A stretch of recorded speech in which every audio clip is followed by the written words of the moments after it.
Hey guys, Mamo here, and welcome back to episode 1 of my Java tutorial. And in this video, we're going to be looking at print statements. And print statements are kind of essential for Java. They basically print stuff onto the console, so we're just going to get rid of that for a second. I've initialized some integers just by typing in int, the name of the integer, then press equals, and then what you want the integer to equal, and then a semicolon at the end. So yeah, that's how that works. But to make to print something onto the console, or the thing I'll show you in a second, that's System.out.print, and we are going to print hello world, because why not? That's, the basicness. And that says hello world right there, so that's cool. We can also replace this, because you see I've put this in quotes, which means that I'm actually quoting, and this is actually what's going to be typed out.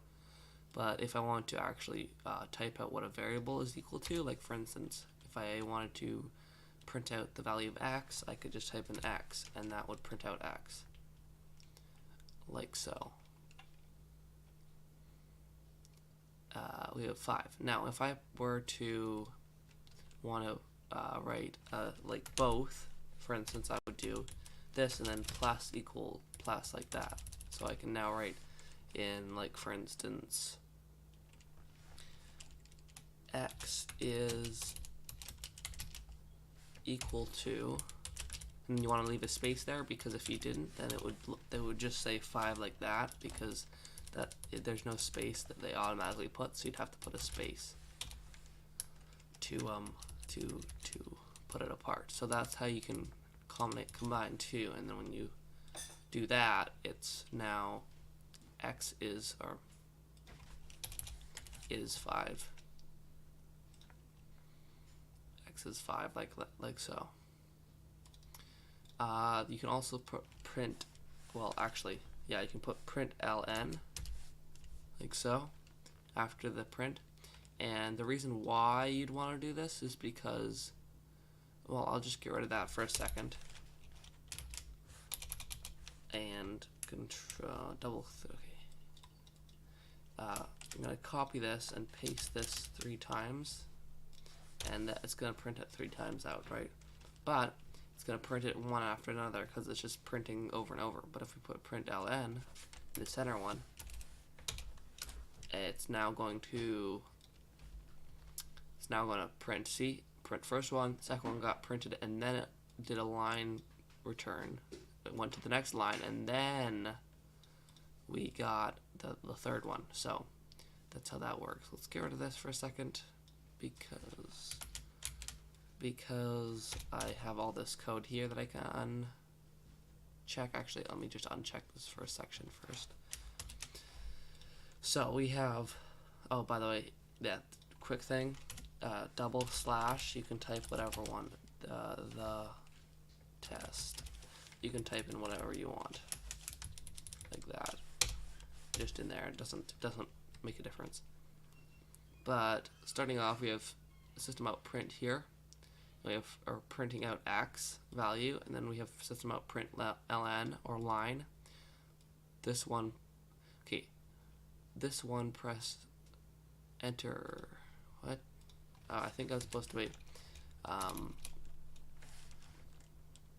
Enter a. I don't even know what the heck that is. This one, I don't know.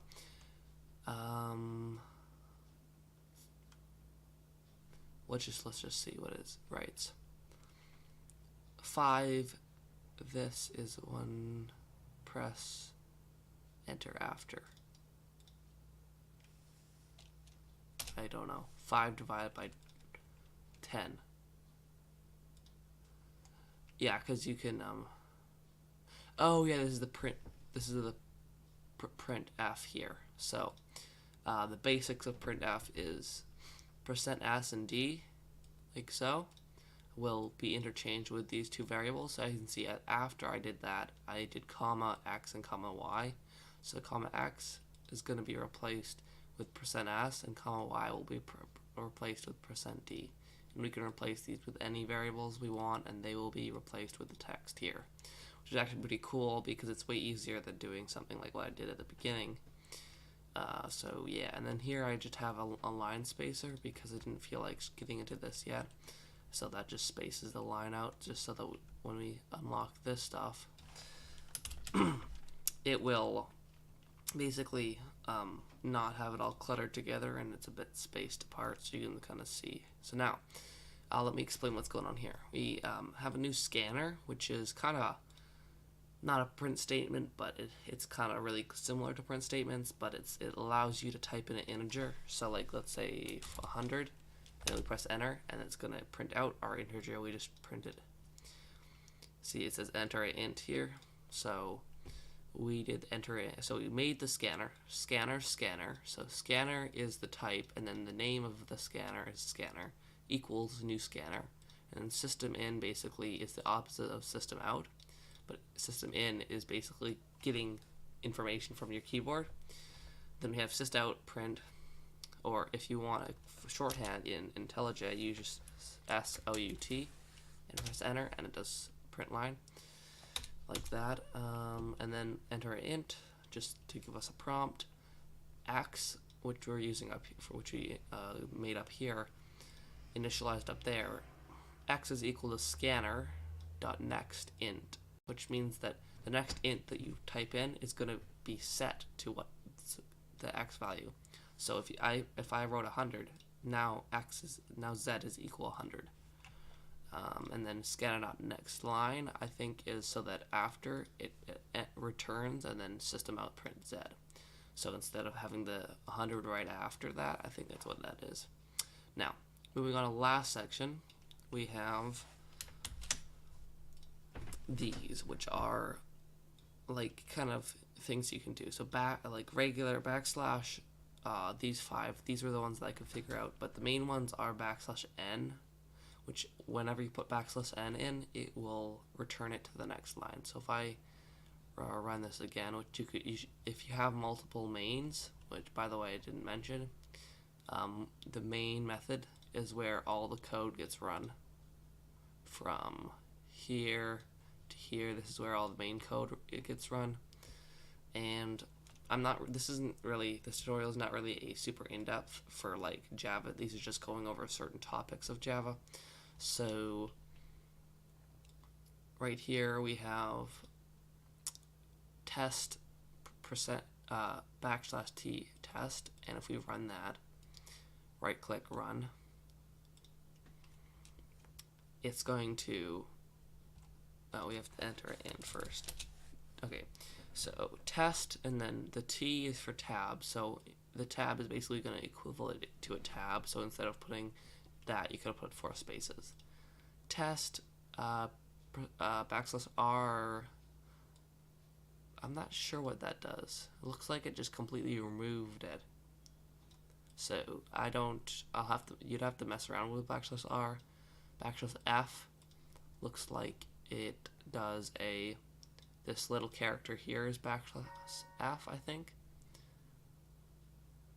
Yeah, \f is this character, so whenever you do this, you could even copy it and paste it a bunch of times, and you'd probably get multiple of those. Enter int. I'll just do 100 again. So basically every time you do that, it equals to that that symbol. And then print line. Okay, so B looks like it like mungles the first and last, because it says test and then there's no T from the second one, or there's no T from the last one, so that's what that does. And then the last one \n, which is just a new line, which is pretty cool. So that's about it for this episode of Java tutorial, and I'll see you guys all later.